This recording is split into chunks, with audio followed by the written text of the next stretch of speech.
संकटा माता की कथा। एक बुढ़िया थी।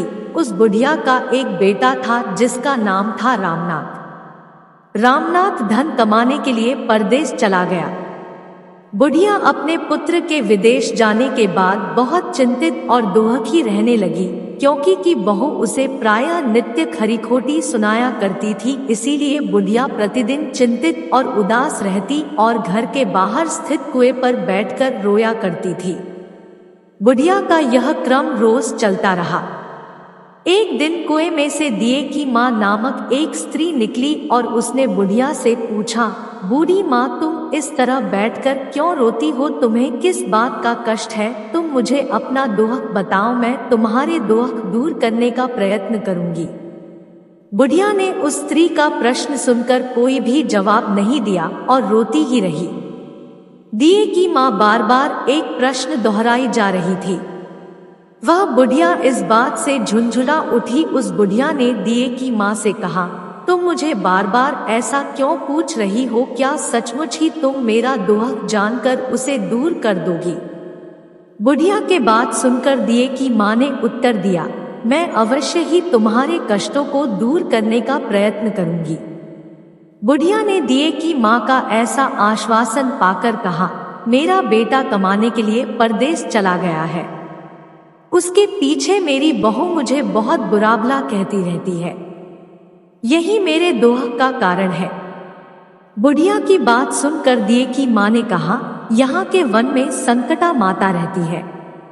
तुम अपना दुख उनसे सुनाकर कष्ट से छुटकारा पाने के लिए प्रार्थना करो। माँ बहुत दयालु है, दुखियों के प्रति बहुत सहानुभूति रखती है। निसंतानों को संतान, निर्धनों को धनवान, निर्बल को बलवान और अभागों को भाग्यवान बनाती है। उनकी कृपा से सौभाग्यवती स्त्रियों का सौभाग्य अचल हो जाता है। कुंवारी कन्याओं को अपने इच्छित वर की प्राप्ति होती है। रोगी अपने रोग से मुक्त होते हैं। इसके अलावा जो भी मनोकामना हो वह सभी को पूरा करती है। इसमें कोई भी संदेह नहीं है। दिए की माँ से ऐसी विलक्षण बात को सुनकर बुढ़िया संकटा माता के पास गई और उनके चरणों पर गिरकर विलाप करने लगी। संकटा माता ने बड़े ही दयालु होकर बुढ़िया से पूछा, बुढ़िया, तुम किस कारण इतने दुख से बार बार रोती रहती हो? बुढ़िया ने कहा, हे माता, आप तो सब कुछ जानती हो, आपसे तो कुछ भी छिपा नहीं है।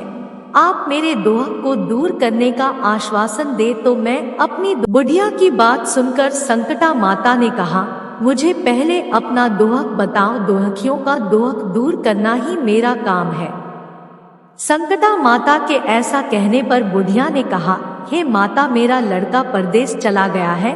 उसके घर में ना रहने से मेरी बहू मुझे बहुत तरह तरह की सुनाया करती है। उसकी बातें मुझसे सहन नहीं होती। इसी कारण परेशान होकर मैं बार बार रोया करती हूँ। बुढ़िया की इस दर्द भरी कथा को सुनकर संकटा माता ने कहा, तुम घर जाकर मेरे लिए मन्नत मनौती मांग कर मेरी पूजा करो, इससे तुम्हारा लड़का सकुशल घर वापस आ जाएगा। मेरी पूजा के दिन सुहागन स्त्रियों को आमंत्रित कर उन्हें भोजन कराना। ऐसा करने से तुम्हारा लड़का अवश्य ही तुम्हारे पास आ जाएगा। संकटा माता के कहे अनुसार उस बुढ़िया ने मनौती मांग कर पूजा की और सुहागिन स्त्रियों को भोजन के लिए आमंत्रित किया। परंतु विचित्र बात यह हुई, जब बुढ़िया ने स्त्रियों के लिए लड्डू बनाने शुरू किए तो उससे 7 की जगह 8 लड्डू बन गए। इस बात से बुढ़िया बहुत ही असमंजस में पड़ गई। ऐसा होने का क्या कारण है? कहीं मुझसे गिनने में तो गलती नहीं हो रही, अथवा अपने आप 8 लड्डू बन जाने का कोई अन्य कारण है।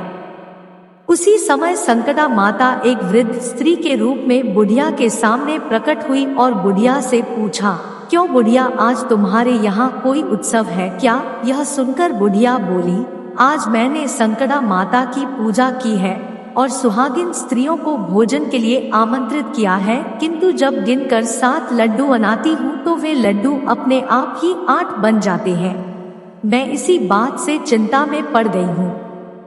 बुढ़िया की बात सुनकर संकटा माता ने कहा, क्या तुमने किसी बुढ़िया को भी आमंत्रित किया है? बुढ़िया कहने लगी, नहीं मैंने ऐसा नहीं किया, परंतु तुम कौन हो?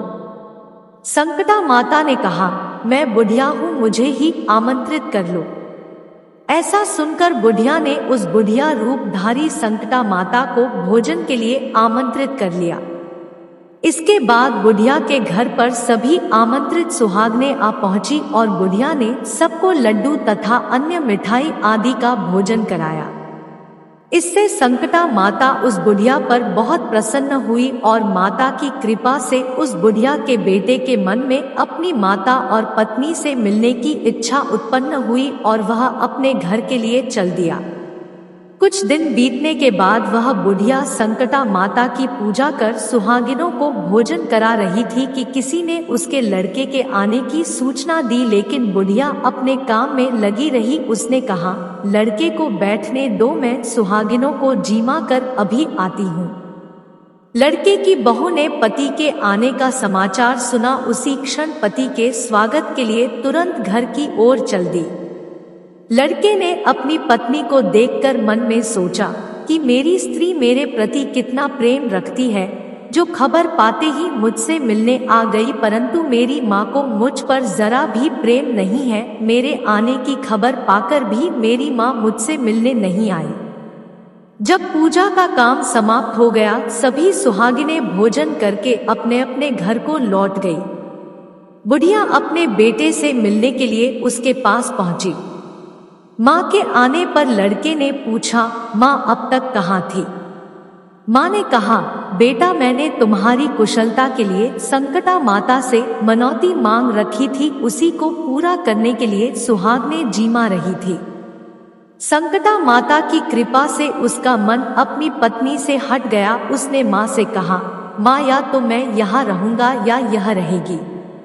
बुढ़िया ने कहा, बेटा तुम्हें मैंने बड़ी कठिन तपस्या से पाया है, इसीलिए तुम्हें छोड़ नहीं सकती, इसीलिए चाहे बहू का त्याग भी करना पड़े मैं कर सकती हूँ। आकर लड़के ने अपनी स्त्री को घर से निकाल दिया। घर से निकलकर बाहर आई तो बहुत दुखी मन से एक पीपल के पेड़ के नीचे बैठकर रोने लगी। एक राजा उधर से जा रहा था, उसे रोता देखकर राजा रुका और पूछा, तुम क्यों रो रही हो? तब उसने अपनी सारी व्यथा राजा को कह सुनाई।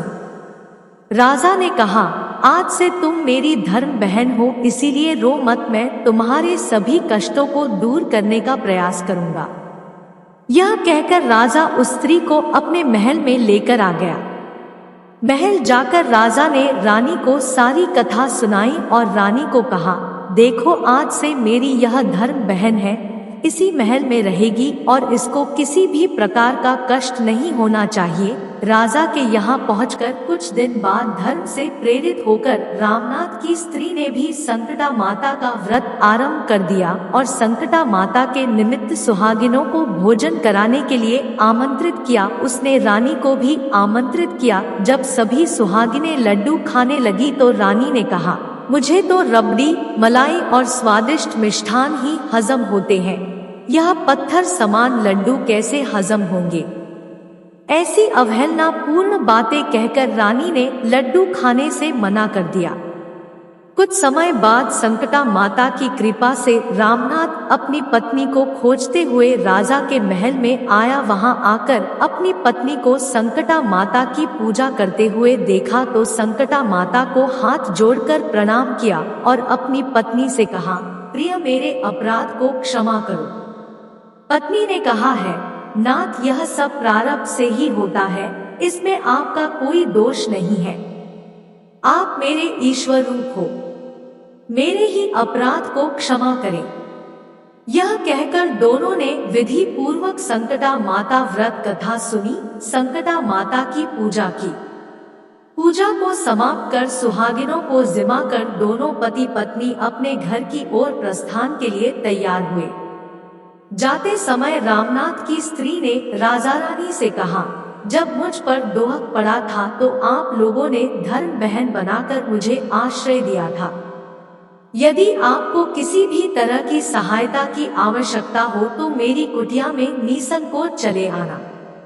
ऐसा कहकर दोनों पति पत्नी अपने घर चले आए। संकटा माता के प्रसाद का निरादर करने के कारण रानी पर भारी संकट आ पड़ा। रामनाथ की बहू के जाते ही उनका राजपाट नष्ट हो गया। ऐसी विपत्ति में पड़कर रानी ने राजा से कहा, ना मालूम वह तुम्हारी धर्म बहन कैसी थी। उस